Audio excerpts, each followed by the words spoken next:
Я опираюсь на собственный жизненный опыт и понимаю, что какие-то вещи просто лишние в жизни, их надо удалить из своего мировосприятия. Или, по крайней мере, все время обращать внимание на то, чтобы этого было в тебе как можно меньше.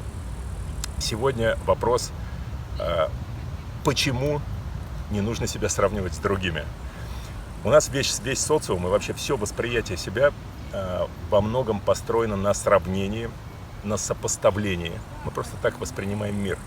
И мы сравниваем себя и свои результаты с результатами людей вокруг нас. Тем самым зачастую загоняем себя в невероятное количество стресса, потому что нам кажется, что мы недовыполняем. Особенно тем из нас, кто амбициозный. Все сравнение должно происходить внутри вашей индивидуальной вселенной, вашего жизненного пути. Соревнуйтесь с собой вчерашним, соревнуйтесь с собой год назад. Ставьте себе цели и следите за тем, как вы их достигаете. Можете ли вы быть более эффективными сегодня? А можете ли вы найти более интересное дело для себя? Не сопоставляйте себя с людьми вокруг. Допустим, Усейн Болт может пробежать 100-метровку быстрее всех на планете, но он не пробежит 42 километра быстрее, чем кто-то еще. А тот, кто бегает 42, не пробежит по пустыне 100 или 150, сколько бегают вот эти ультрамарафонцы.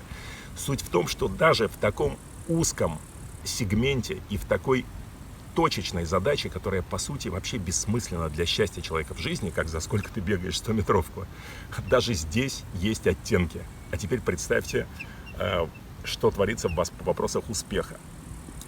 Я прекрасно понимаю, что то, чего достиг в жизни я, для кого-то покажется абсолютно ничтожным и смешным, а для кого-то это считается прямо вот, потому что я свободен, я выбираю место, где я могу находиться в жизни, то, о чем я мечтал.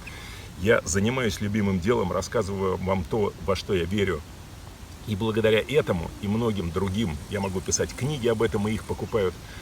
Я считаю себя счастливым, потому что я делаю то, что мне нравится. Но какой-нибудь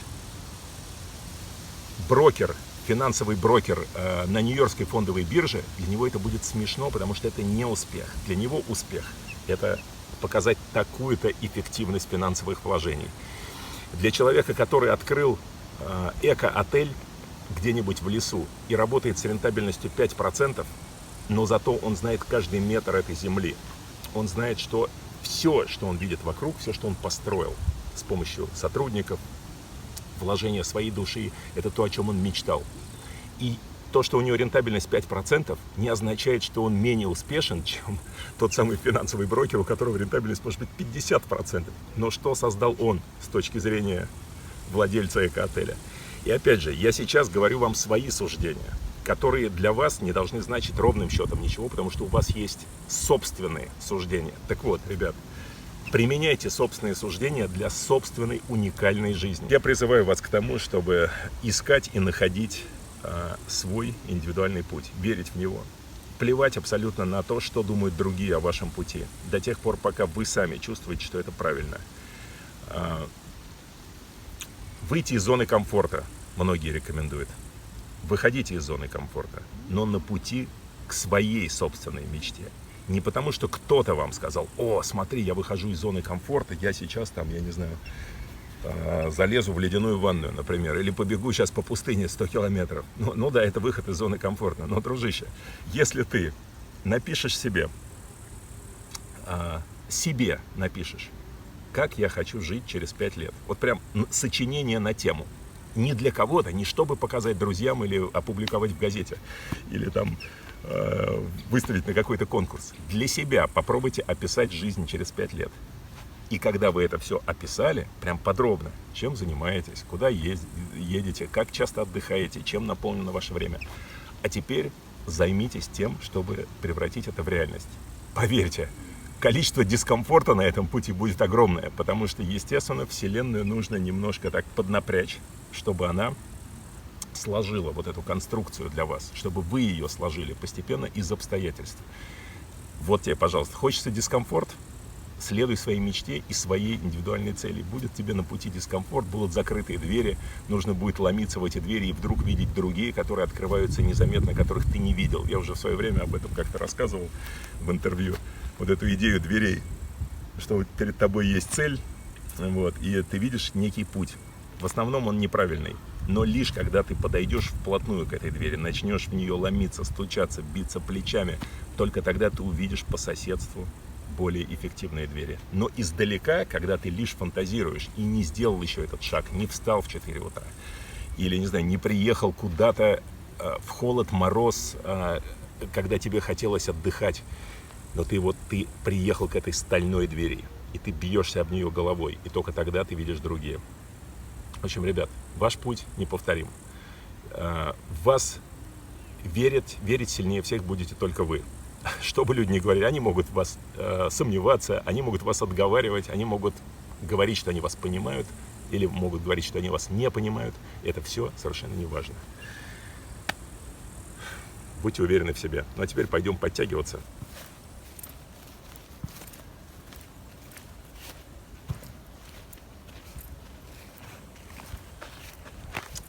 В общем, задача у нас сегодня подтянуться 50 раз по одному разу.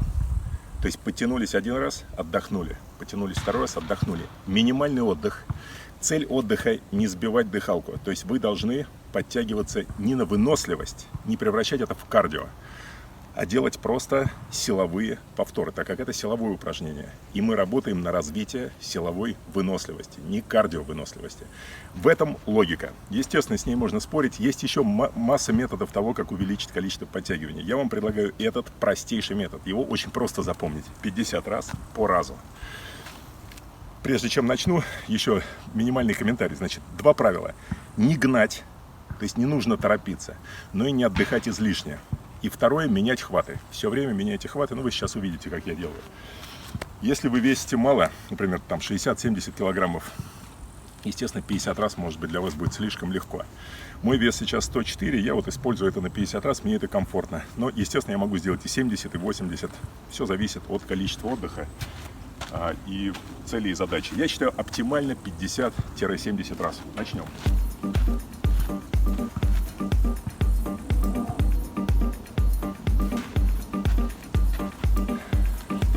Вы можете вместе со мной, кстати, повторять, ребят, взять на тренировку и вместе со мной в том же темпе попробовать это исполнить.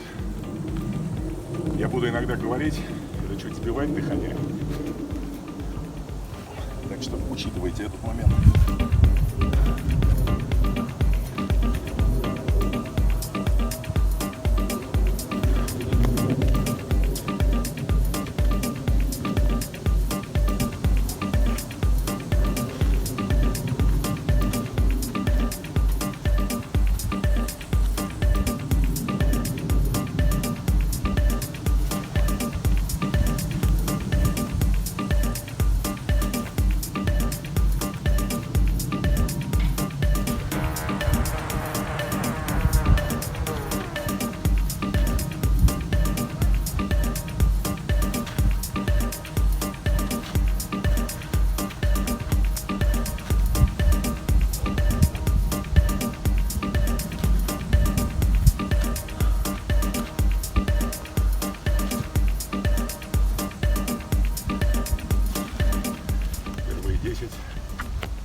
Главное держать дыхание под контролем. Так как вы будете полностью в себе, сконцентрированы на себе, держите внимание на дыхании. Просто дышите ровно, спокойно. И делайте движение, концентрируйтесь на технике. Потом опять к дыханию.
этой съемкой я сделал уже один такой подход. Не хотел вам говорить, но ощущается то, что уже эти вторые 50 чуть иначе идут. Но это не значит, что темп не может быть тем же, что и был прежде. Сколько у меня там, 15 или 16?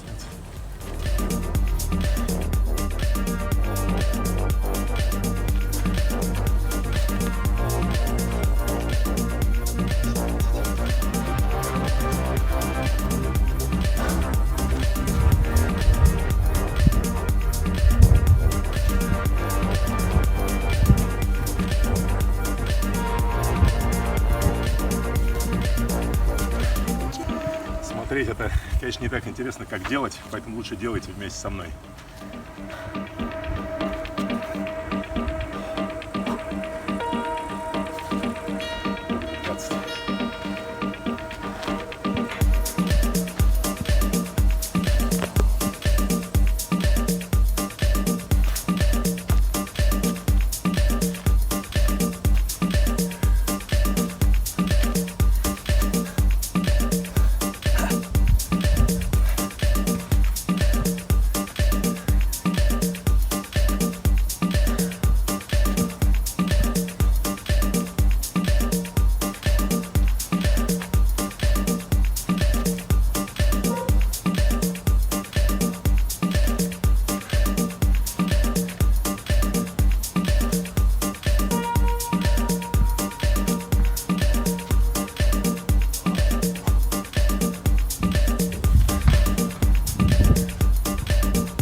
Штука довольно сложная, разнохватом на расстоянии.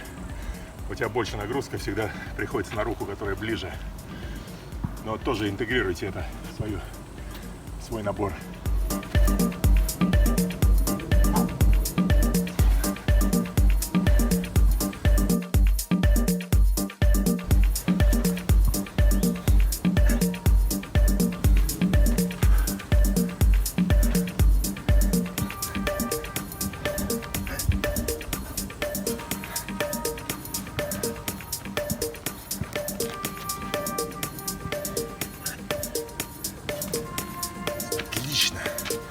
Отлично идет.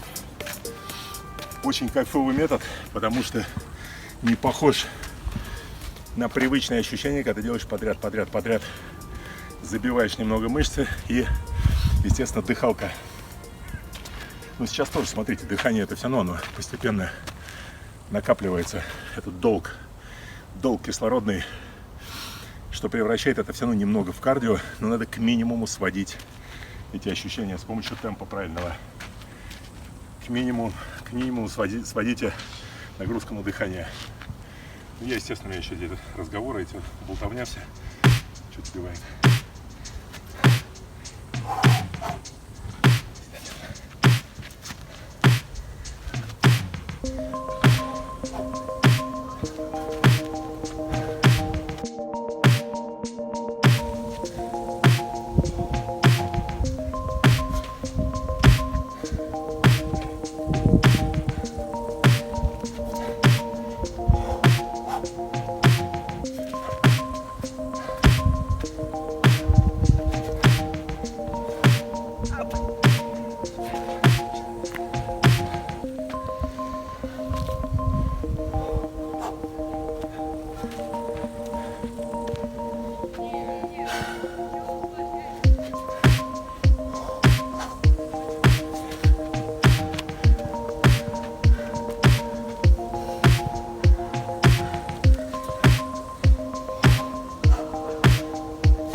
Я надеюсь, вы делаете это со мной. Я бы не смог смотреть. Завидно же, завидно. Надо тоже подтягиваться. Я, кстати, вот это во все времена. Я сколько уже десятилетий тренируюсь, больше 30 лет. Если кто-то рядом тренируется, все, у меня прям желание, ну ты как бы сопереживаешь, у тебя включаются все процессы. Все, последний 10.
Вот и 50.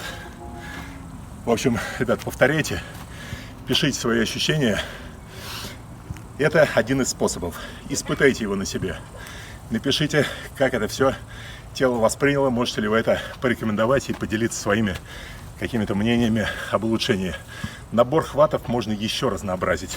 Веревку притащить, на веревке подтянуться. В общем, экспериментируйте. Главное всегда искать что-то новое. Удачи вам, пока!